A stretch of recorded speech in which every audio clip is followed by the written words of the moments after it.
Ayun mga kaibon, welcome back ulit sa ating channel. So ang video natin ngayong araw is ipapakita ko sa inyo yung mga painakay ng ating back-to-back follow dito mga kaibon. So sisilipin natin ngayong araw mga kaibon kung gaano nakalaki yung mga painakay niya dito. Then i-update ko rin kayo ngayong araw dito sa ating mga GCC mga kaibon dahil nga may bagong kuha tayo dito. Ayan yung dalawa dito.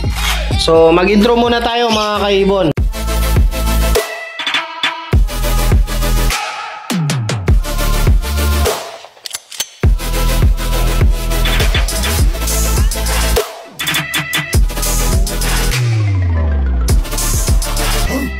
Yun, welcome back ulit sa ating channel mga kaibon. So ang video nga natin ngayong araw is may update tayo dito sa mga GCC natin mga kaibon. Yung mga bagong project natin na medium bird mga kaibon. So may bagong kuha tayo, ayan. And then pagkatapos mga kaibon, isisilipin din natin yung mga painakay ng ating back-to-back follow na kakatail. So medyo malalaki na yung mga painakay kaya ipapakita ko sa inyo mamaya mga kaibon. Pero update muna tayo dito sa mga GCC natin dito mga kaibon, yung ating mga green chick conure. So bali meron na tayong 2 pair dito mga kaibon dahil kakakuha lang natin itong dalawa, itong isang pair na to. Bali ang ID nila mga kaibon is yellow-sided, back-to-back yellow-sided mga kaibon. Ayan o. So ito yung cock. And then, ito yung hen mga kaibon. Bali, nakadalawang clutch na sila doon sa pinagawanan natin sa kanila mga kaibon. So, sana magtuloy-tuloy sila dito sa atin mga kaibon. Ayan, oh. Then, yung unang pair na kinuha natin, ayan yung ating cinnamon and then normal green. Ito naman is mating na mga kaibon nung kinuha natin. Kaya sana hindi na tayo magantay na masyadong matagal mga kaibon. Dahil nga, pansalang na rin yung mga kinuha natin, mga matured na. So, nasa edad na sila para mag-breed mga kaibon. Bali, nest box na lang yung kulang natin dyan. Bali, sa next video siguro mga kaibon, magkakaroon na tayo ng nest box dito. So, sa ngayon mga kaibon is meron na tayong dalawang pair. Ayan, oh. So, hindi na muna natin hahatiin. Hindi na muna tayo maglalagay ng divider dahil nga dalawang pair pa lang naman yan mga kaibon. So, kung sakaling kukuha pa tayo ng mga pair, magdadagdag din tayo ng cage mga kaibon. Ayan, dito sa baba. So, pwede pa tayo maglagay ng dalawang 2x2x4 dito. So, pagka nagkaroon na tayo ng 4 na pair, mga kaibon, magdadagdag ulit tayo. Tsaka tayo maglalagay ng divider, mga kaibon. Ayan.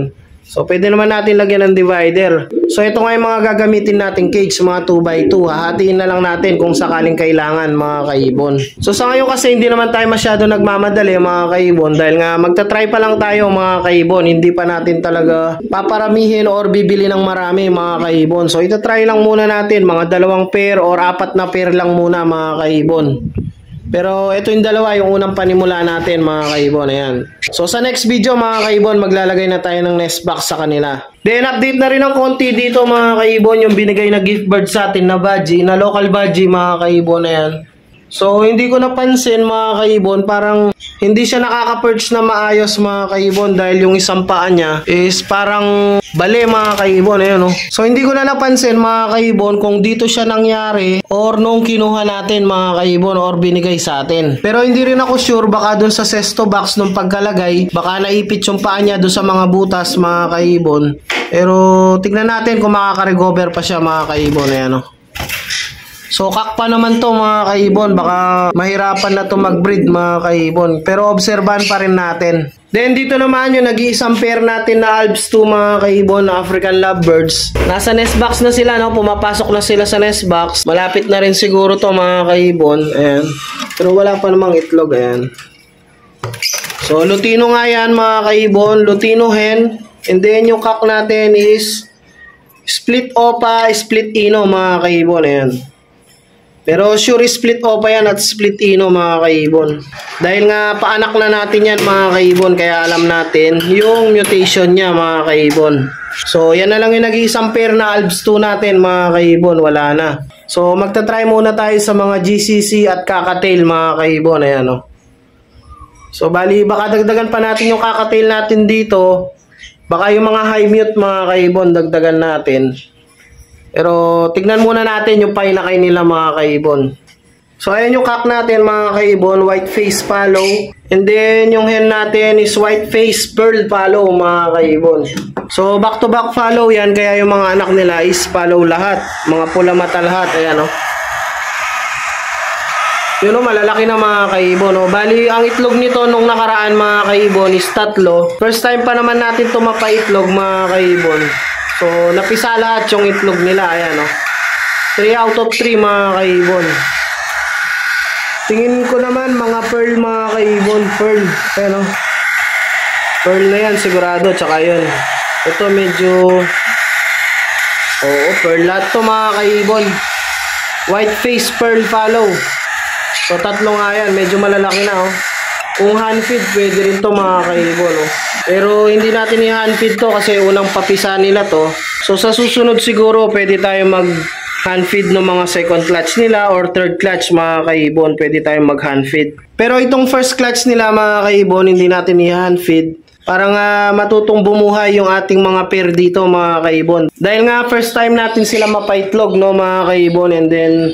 good news naman, 3 out of 3 yung kanilang itlog mga kaibon, no? So ayan mga kaibon, nakita na natin yung mga painakay nila, medyo malalaki na. So kaya nga sinisafety natin, ayan mga kaibon, no? Kung makikita nyo, may pabigat dito sa may pinto. Dahil hindi siya nasasara na maayos mga kaibon, ayan, no? So hindi siya nag-fit na maayos dahil nung pinukpok natin dun sa may clip, parang medyo nag-adjust mga kaibon, kaya hindi na siya nag-clip na maayos. Lumang nest box na rin kasi to mga kaibon, eh, no? Makikita nyo, butas-butas na, oh.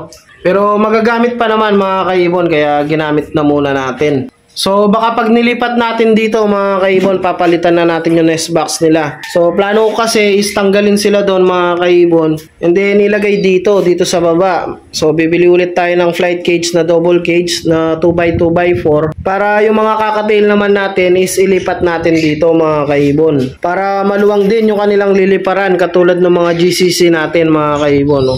Para makapag-breed sila ng maayos mga kaibon, and then makapangitlog sila ng marami. So pagka kasi healthy yung mga breeder natin, mas marami silang itlog, mas maraming inakay yung mga kaibon dahil nakakalipad sila, nakakapag-exercise mga kaibon. So ayun, bali hanggang dito na lang muna siguro yung video natin mga kaibon. So nakita nyo na yung ating mga painakay dito.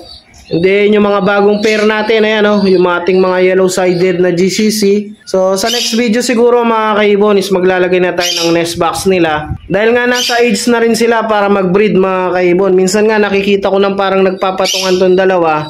So kailangan na natin maglagay ng nest box mga kaibon para maparami natin agad. Tsaka para masanay na rin sila na may nest box mga kaibon para mag-start na sila mag-breed mga kaibon. So, bali hanggang dito na lang muna mga kaibon. Huwag nyo kalilimutang mag-like, share, and subscribe. And i-click nyo na rin yung notification bell para updated kayo sa mga susunod pa nating videos. So, happy breeding sa inyo mga kaibon. And ingat!